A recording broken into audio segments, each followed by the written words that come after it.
ត្រីមាសនេះយើងខាត់បានមុខសញ្ញាតូចធំ122កណ្ដីប្រៀបទៅឆមាសទី1ឆ្នាំ2024នេះយើងថយបនល្មើសថយបាន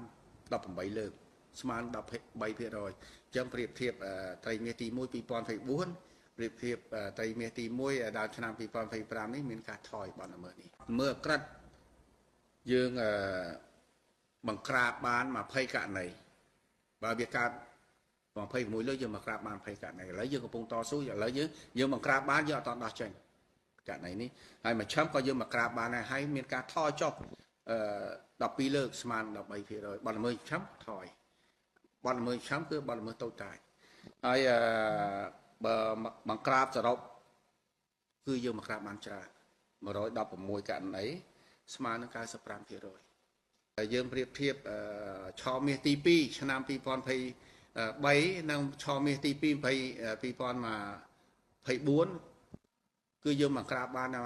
92ចុចប្រមាណភាគរយទេដែលបទល្មើសកើតឡើងតែគ្រាន់តែត្រីមាសទី1នេះបើយើងប្រៀបធៀបហើយដល់ឥឡូវនេះយើងមកក្រាបបានឈានដល់95%ពិតជាខ្ពស់ហើយ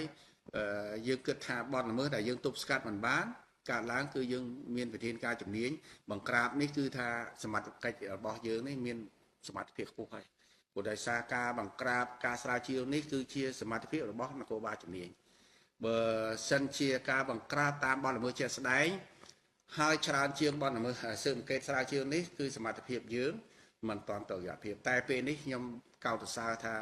មន្ត្រីជំនាញតាំងពីបណ្ដាខណ្ឌហើយនឹងការឡាយជំនាញនេះមានបទពិសោធន៍ហើយសមត្ថភាពជំនាញកាន់តែខ្ពស់ហើយការយល់ដឹងនិងការបង្ក្រាបនិងការយល់ដឹងអំពីផ្លូវច្បាប់កាន់តែមានប្រសិទ្ធភាពកាន់តែទ្វេដង